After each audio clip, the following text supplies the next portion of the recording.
It's February 26th today, and I wasn't supposed to be here. When I was 17 years old, I found myself homeless. I sofa surfed for about 6 months before ending up in the nearby city. I did a short stint at high school, worked at the local McDonald's. And a few months after that, I was told that my free rent on the sofa in a rooming house wouldn't be free anymore. I was told that I had to do the same thing that they had to do in order to stay in that house. They said it would be easy. They fixed my hair, they did my makeup, they chose my clothes for me. After the first night, I was numb, but I knew in my heart and my soul that this honor student didn't belong there with those people doing those things. I knew I had to leave, but I had no choice.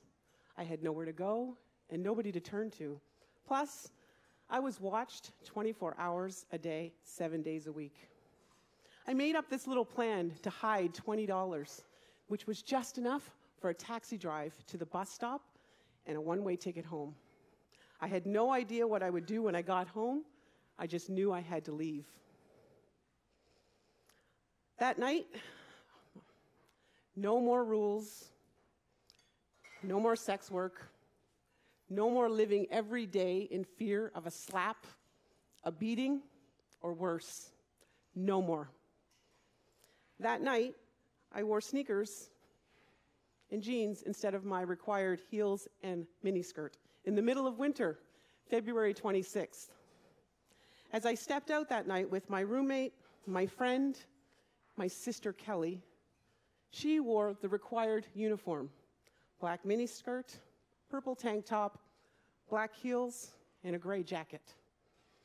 As we went out, a car pulled up, and the driver was eyeing 17-year-old Kelly. I noticed this, but I said to myself, this is my chance. This is my chance to get that $20 and make the last bus home. I ran past her over the icy sidewalk as she struggled to walk in her high heels. I looked back at her, waved, smiled, and laughed at her as I made it to the car first.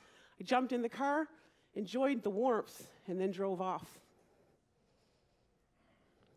That was the last I saw Kelly alive that night, for she was murdered by the very next car that picked her up. I searched all night and collapsed in my bed, only to be told by the morning news that they had found a body in a nearby garbage can. Since I was the last one to identify her, or I was the last one to see her, I had to ID her body the next day. Black miniskirt, purple tank top, black heels, and a gray jacket. Her face was so bruised, purple, and swollen, and her lips were pursed unnaturally shut.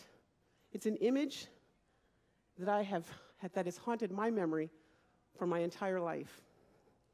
After being put in that situation, I knew I had to get out.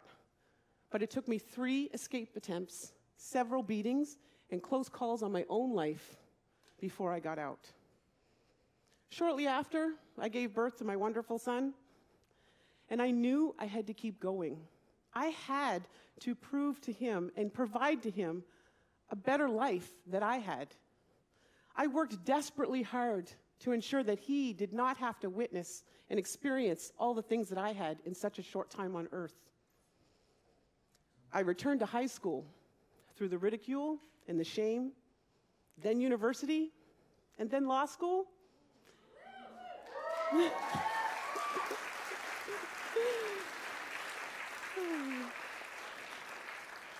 Then law school, and became a lawyer.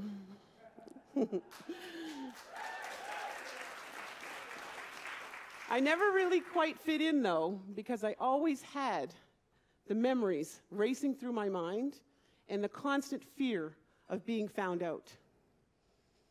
I knew that God saved me that day and picked me that day for a purpose. I just didn't know what it was. I had always struggled with my purpose in life and asked myself the question, why not me? Through every struggle, why not me? Through every heartbreak, why not me? Through every failure, God, why didn't you take me that night?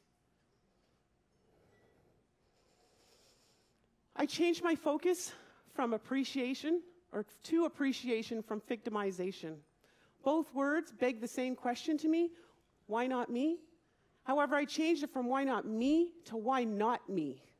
I suddenly realized through all the struggles I had, the ups, the downs, the brick walls that were put in front of my face, had I hurt myself like I often thought about doing, or gave up on my own life, I would have never found my purpose to help other girls that were in the same situation as this one.